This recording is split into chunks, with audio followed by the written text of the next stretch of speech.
الله صاد عندنا جرية استاذي عمار ابو وسام.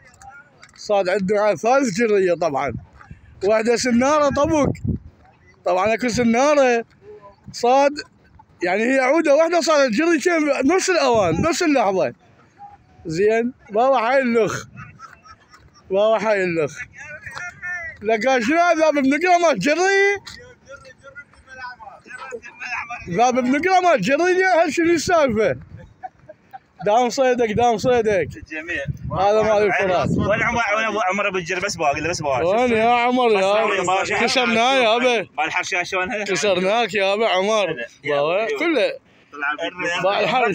باع شلون باع وشو الشص 20 شلون يخلي؟ شو صوب ال 20 باوع. حبيبي ودكتور حسين دي يصور، وهذا سفيان دي فضاء عندهم عودوا فضاعات وخلصوا للشط، خلصوا للجري. كل شيء راح يجيب وعده. والله كتبنا كتب. لكن شنو بتصفن على اليوم شلون؟ هالشوب والله هاي. يا شو راح نجيب طول؟ جرت الملعبة. احنا اليوم وين؟ فلوجة. تحياتنا للوليد، تحياتي الكاسكو الصياد. زين تحياتنا للفلوجة كلهم الصيادة، جاسم وابو زيد. والله طبعا اسماء ما جات تجي على بالي بالله الكريم.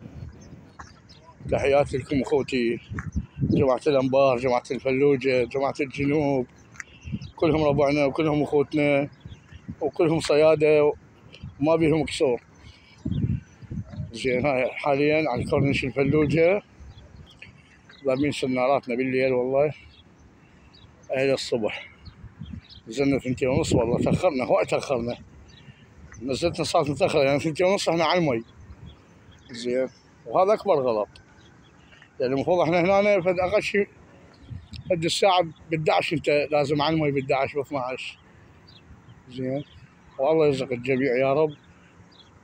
تحياتي لكم اخوتي، اشتراك ولايك لاخوكم الصياد والشجيري، وقناتنا ان شاء الله بيكم تصعد قناتنا ان شاء الله.